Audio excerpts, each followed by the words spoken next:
Welcome to the Well Off Podcast, where the goal is to motivate, inspire, and share success principles. I'm your host, George Masri.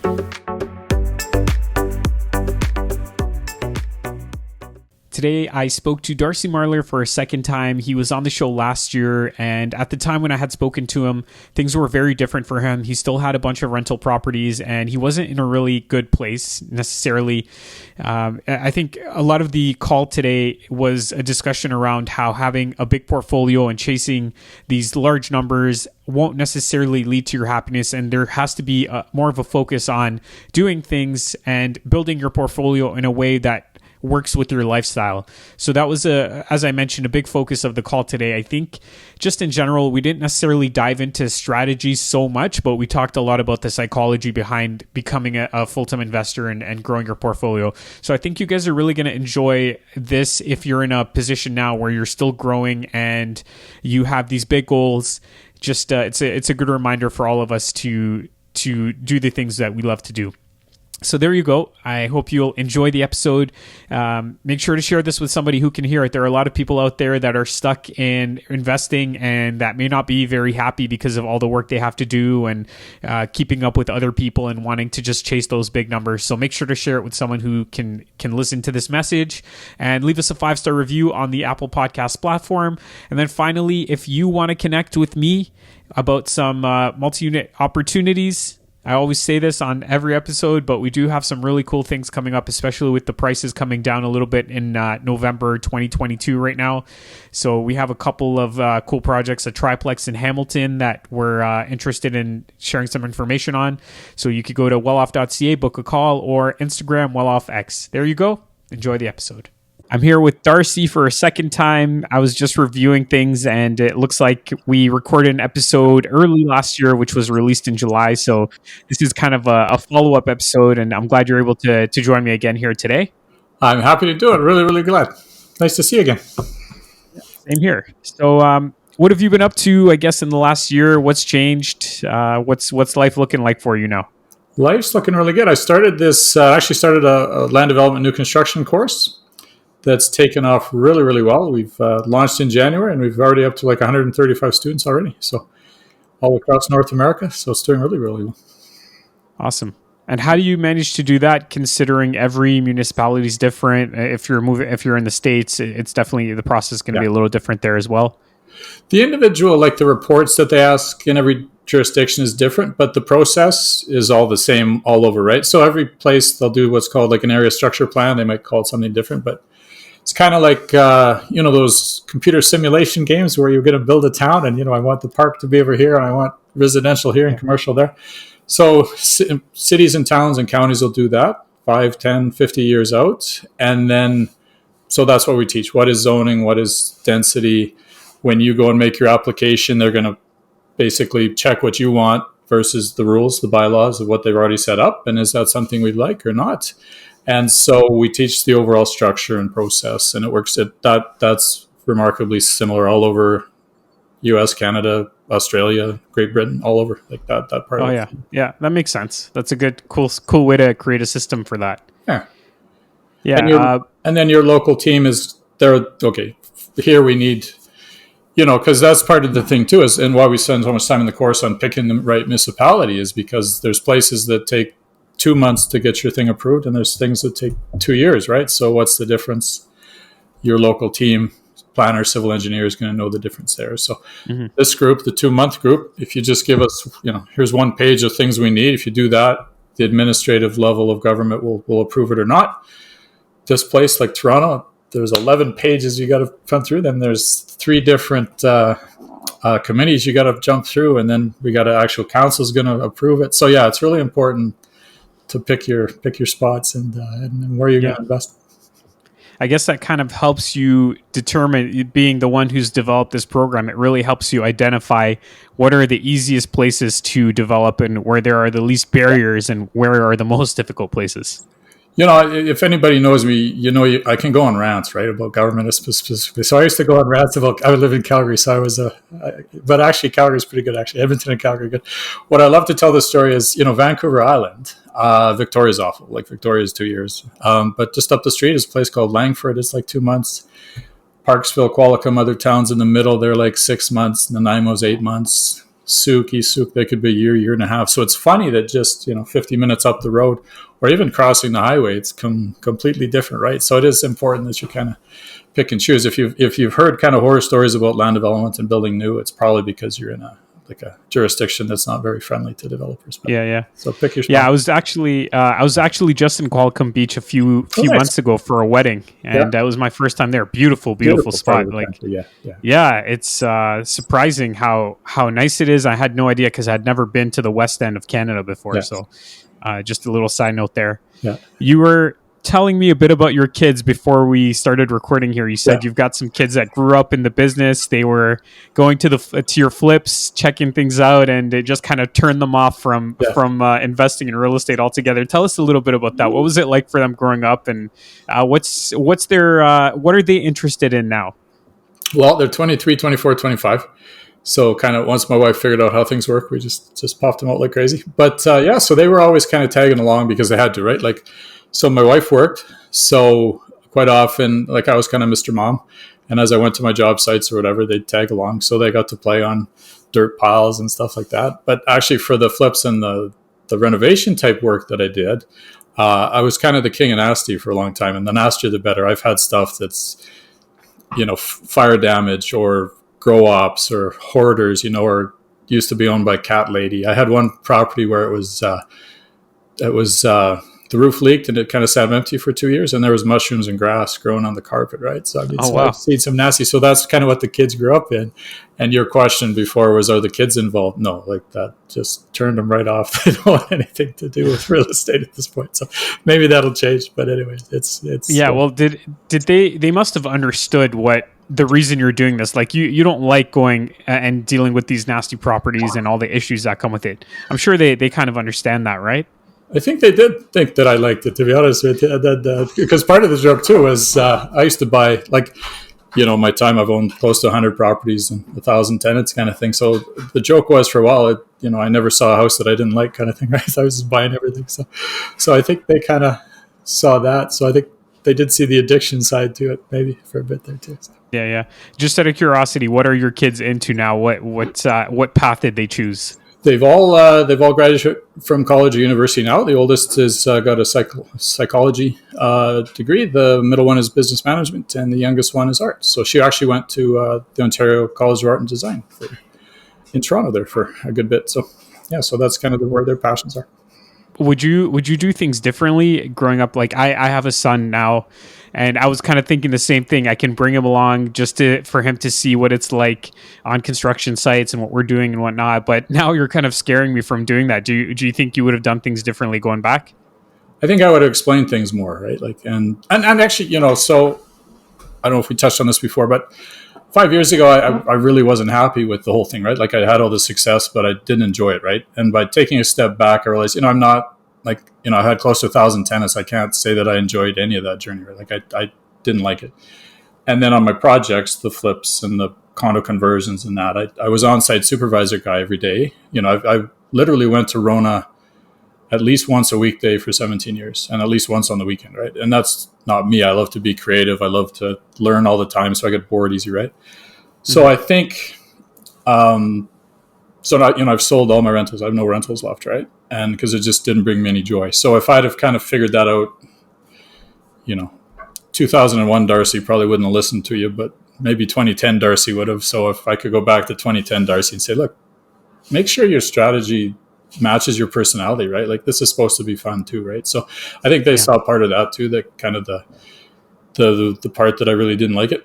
So pick a strategy that works for you, that meshes with your likes and dislikes and skill set. And if you don't want to go to Rona every day, don't, pick a different strategy, right? So that's part of the land development course, is it's new, right? Like, you're dealing with new all the time. You're not coming home every day with drywall dust on you. You're not going to Rona twice a day, right? So you're not dealing with tenants. So that's part of what drew me to, I did some, over the years, I've done lots of development, new construction, but that's kind of what brought me back to it and caused me to sell all the rentals because it just wasn't making me happy, right? So. Yeah. Well, last year when we had our conversation, I think you had 11 rentals left in your portfolio. So you've sold all 11, Like, and I think you were talking about also selling your primary residence and renting. Did you end up doing all that? no, I'm still here.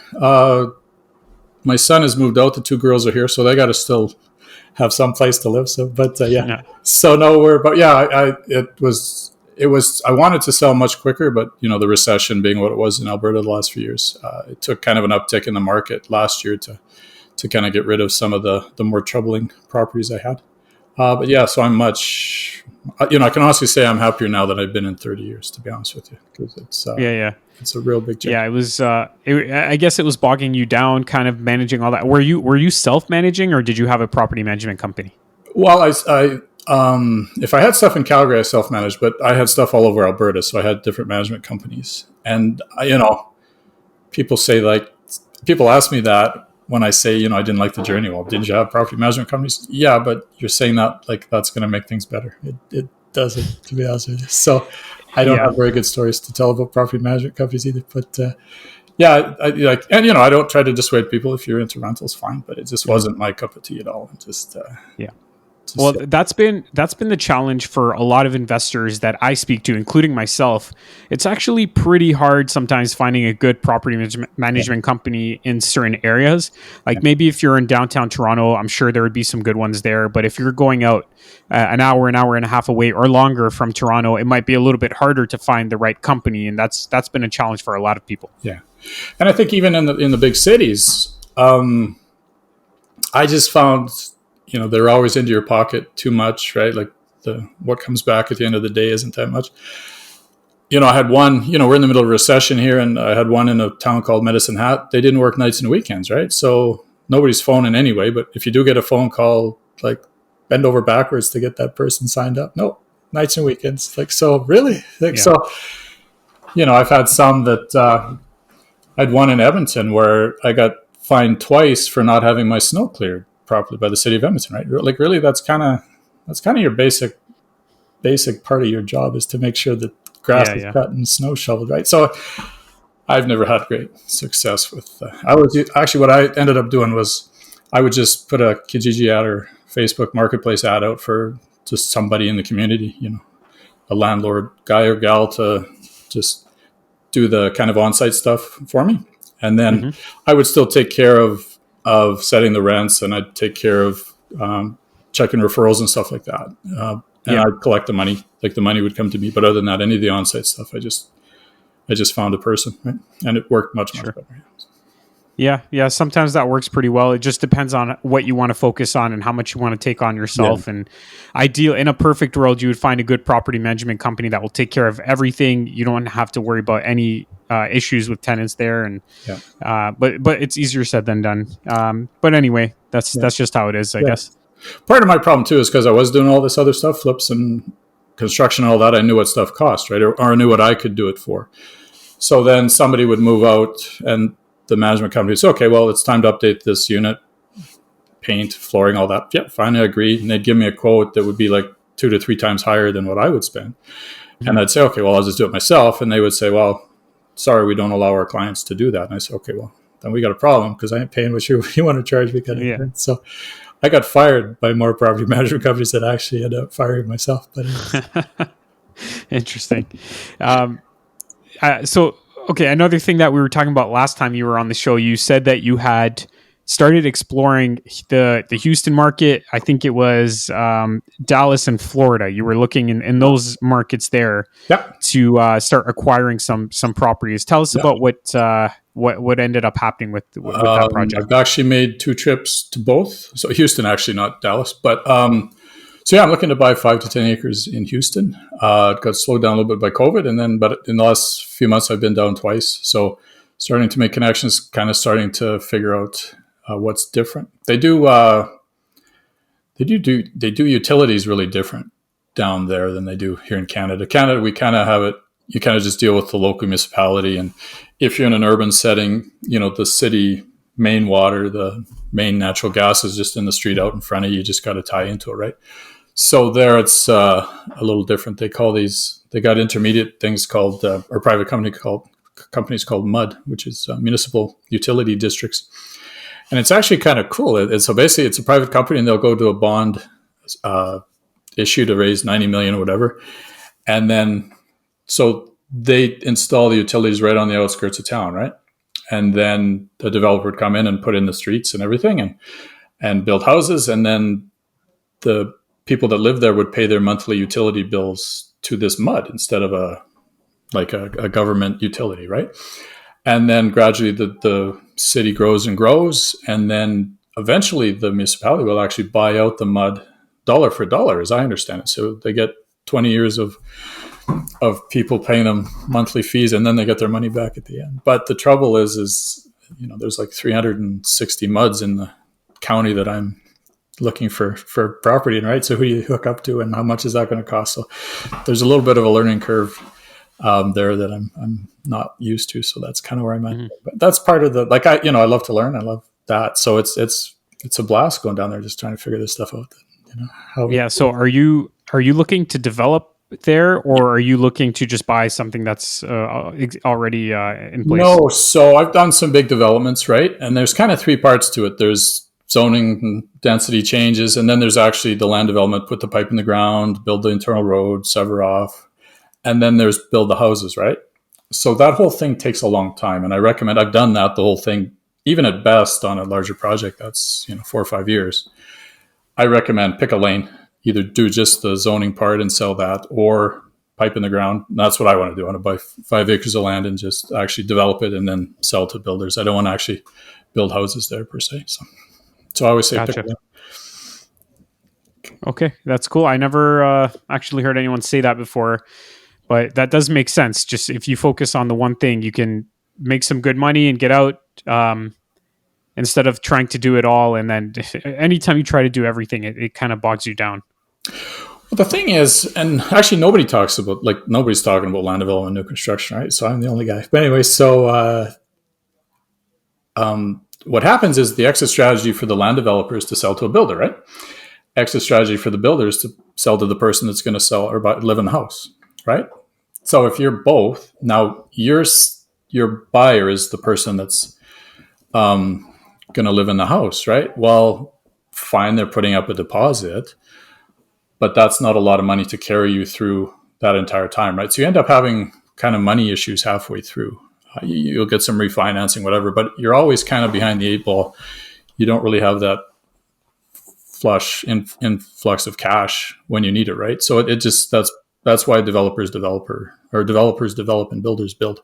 I always wondered, and now I know. So what's the game plan here? Like you've sold off what you have in Alberta. What are you going to do? Are you just going to focus on these courses? Are you going to continue to develop properties? Are you going to buy a rental portfolio somewhere else? No, I'm normally I'm 55. Normally guys my age, they get into commercial rentals at this point, right? But I don't even want that. So funny you mentioned focus, right? Like I said, I was really unhappy, and that's because I was doing stuff that I didn't want to do, right? So since then, I've learned the power of focus. So I focus on 5 things. So family, mostly my wife and I, because my kids are empty nesters now. Travel, again, basically my wife and I. 3, I've focused on health. I work out 4 times a week now. Never felt better.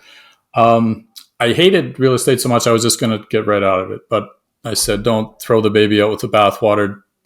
What don't you want to do? So I actually made a little checklist or a spreadsheet, all the things I didn't want to do. Sometimes when you make a decision, it's easier to figure out what you don't want. So I don't want to deal with tenants anymore. I don't want to deal with nasty anymore. I don't want to have 8 to 10 year JV agreements with people anymore. Like I want to be in and out quick. I want new. I want, so all the things that I wanted. And then the columns were each of the different strategies in real estate, right? And so if one of the strategies was based on rental, it got a red X, right? And so it's a really great way graphically, just really quickly. Okay, well, I'm all into land development, new construction, but basically burrs and flips and rentals and even commercial rentals, I don't want any part of, right? So so now I'm focusing on those from the investment standpoint. And then the 5th thing I focus on is teaching. And, I mentor people. I'd written 2 books and I wrote another 2 during COVID. So now I've written 4 books that are on Amazon, and I've developed this course and I just love it. Like I found out that I have this teacher streak in me that I never knew I had. And I get the biggest kick out of this. And I get I took 2 online courses to learn how to do an online course, and I love that. I love figuring out social media. I love so I'm happy, man. Like I haven't been this happy in 30 years. So Yeah. yeah, the power of focus. I think too many of us focus on too many things, and we kind of do a little bit of a lot of stuff, and we end up not doing anything well, and leading to stress and time management issues. And so that 5 things that came from Warren Buffett. Actually, he says, if you want to know what to spend your time on, and I'm not talking long-term bucket list kind of things, but how do you spend your time? Make a list of everything you want to do, organize that, so spur of the moment, kind of just throwing everything against the wall, stream of consciousness kind of things. Make a list of everything you want to do, organize it in what's more important, then take a big red marker, cross out number 6 and everything else below 6, and never think about those again. Just focus on those top 5 things. And it made a world of difference. Like you're not, there's other things I wanted to do, but it just, yeah. So just pick those 5 and go. So that was really good advice from a very wide. Do you ever think you'll get to a point where you're just gonna sit on a beach somewhere, or just travel and just do something like that, or do you think that you'll always be working on something, always some new project, some kind of business idea? The plan was to get to 50 and then sell everything, because again I was so unhappy, and then do that, like do something else, but do it in Costa Rica, right? And then the recession hit and I couldn't get out as quick as I wanted to. And then I got into this new world of kind of self-realization of what makes me happy in that. Yeah. So what makes me happy is being fulfilled and being creative and learning new stuff and always trying new stuff. That's who I am. And there wasn't enough of that in the real estate world, flips and rentals, right? Like 95% of my day I didn't like, right? So now it's a case of, yeah, I'm hoping still to get to the point. My wife just kind of got a new job, so we're maybe tied down for another couple of years. But definitely the goal is to do what I'm doing, but in Costa Rica or in Spain or something. Yeah. So that's cool. Yeah, we're going there soon. Actually, in a couple of days, we're heading to Costa Rica just for a little vacation and to check out some vacation rentals. Yeah. So up Liberia or down in the south? What part? Southwest? Southeast? I think it was Liberia, the airport that. The airport's in Liberia. We're going there. Yeah, so that's in the northwest. Yeah, that's kind of the touristy part. Yeah. Yeah. I don't think we're staying in a touristy area, but I don't know too much about it. I just signed up, and we'll just go see how it goes. If you could go back and speak to your 25-year-old self, what would you tell yourself to do? What plan would you create to have the life that you want? I'd still say do real estate, but like I said, make sure the strategy. I think there's too much pressure on people getting into real estate investing. It's all flips and rentals, right? Like 95% of what we learn is that. Then pick one, because people got courses to sell, and so you're either one or the other. And then people kind of get in there, and well, maybe I don't like tenants, or maybe I don't like going to Rome all the time, right? So make sure your strategy kind of fits who you are. And the other part that I've really learned is I was lone wolf guy all the time. Like I had to do everything myself, and that. So I would definitely say, get a mentor. I didn't have a mentor, but also, and not just me, like I'm not being self-serving there. I said there's great value of picking the brain of somebody who knows what they're doing. But the other part is get an operational partner. We focus too much, I think, on money partners. We got to get JV money partners all the time. But find someone who has different skills than you do. Like, so, like the Property Brothers, right? The good-looking twins there.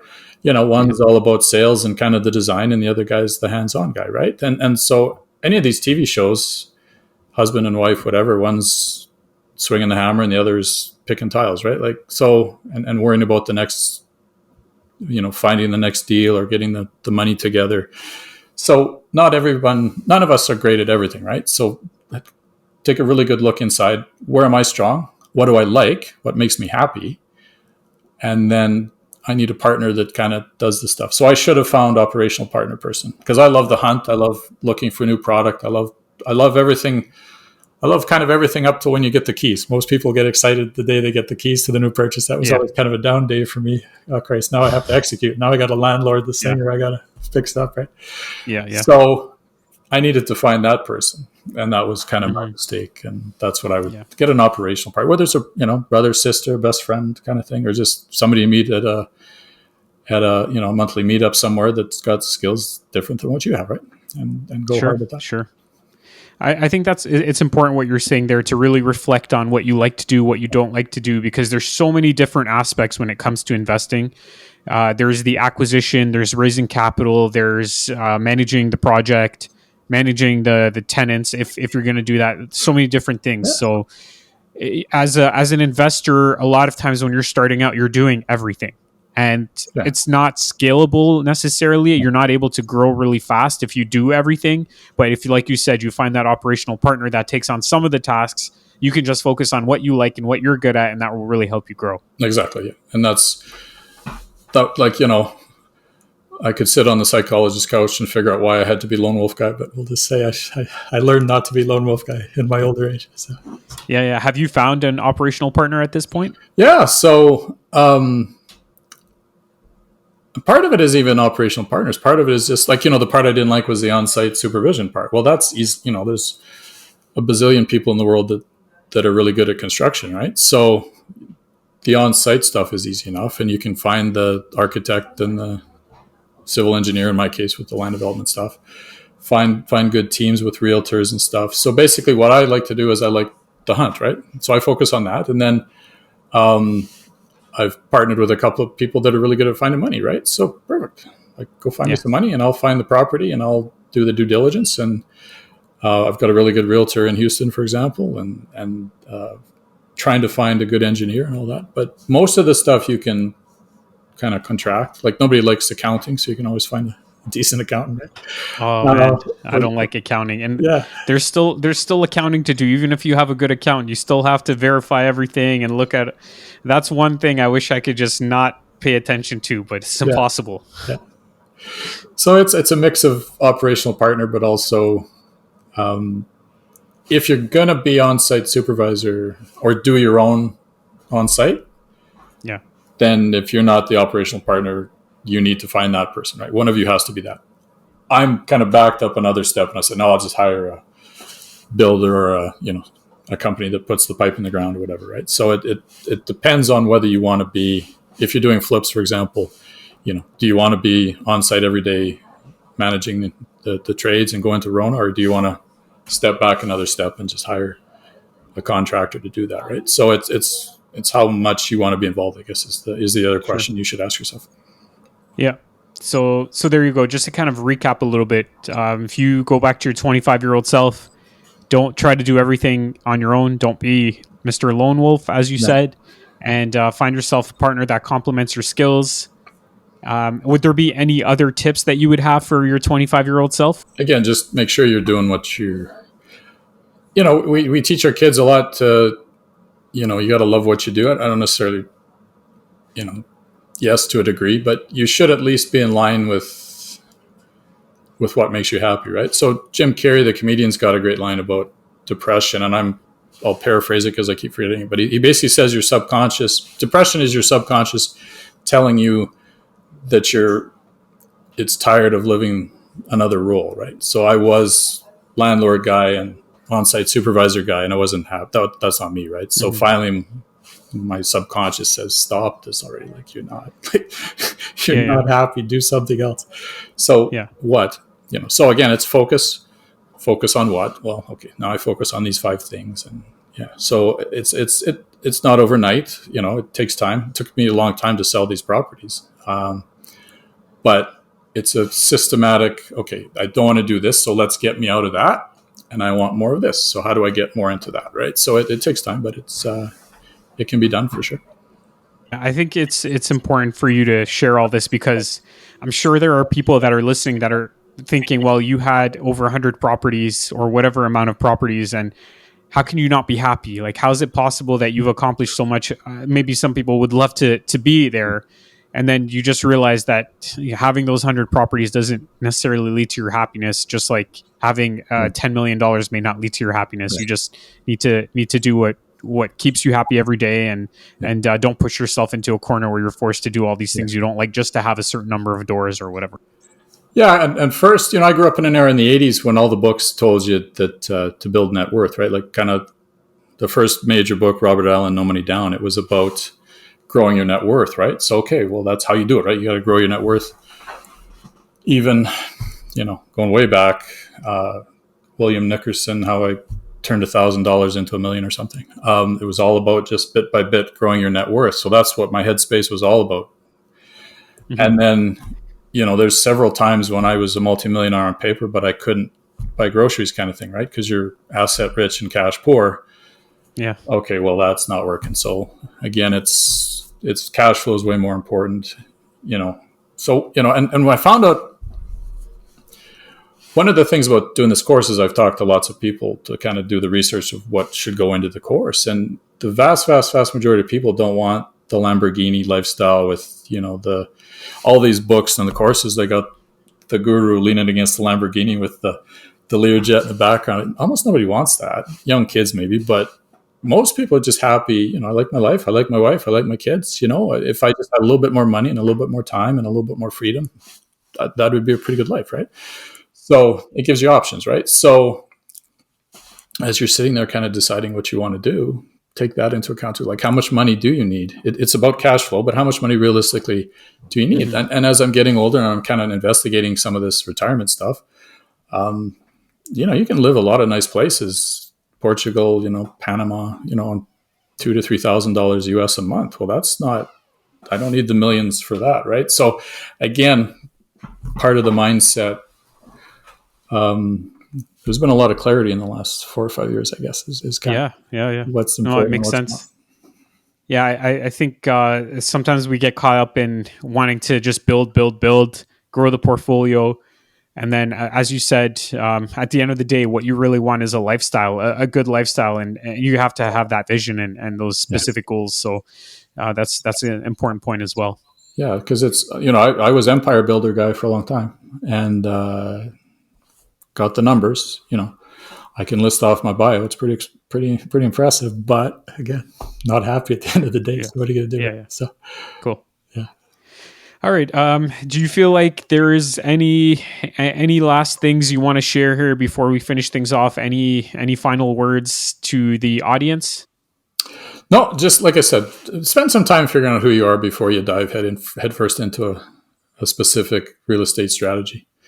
It could be rentals, it could be flips. Just because I didn't like it, fine. But make sure you're matching that to what you and your spouse or partner, because it's a team thing. I didn't include my wife in a lot of the decisions, and I should have. Like, that's part of it too, right? So, yeah. So just kind of figure out who you are first before you can dive into this stuff. So, yeah, sure. That's definitely a good point there. Do you want to tell people what courses or services you're offering and the best way to reach out to you if they're interested? Sure. Yeah, my website is just my name, darcymarler.com. So go there. It's got all the things. So basically, I've started this course on real estate investing and specifically for land development, new construction. So basically, I teach what's called micro strategies, because most people think, well, land development, I can't do that. That's just for the big boys. But, finding a property, an older house, and changing the zoning and density and selling it to a builder, or maybe putting a couple of lots together and land assembly and sell that to a builder, or you continue on and build the house yourself too if you want. We talk about finding lots that are oversized that you can sever and maybe do something with that too, right? So there's lots of these ways that average size investors can get into property development that they didn't think. Because, with the housing crisis and increased immigration all the time, there's this unbelievable demand for a new product. We're something like 5 million housing units short in this country.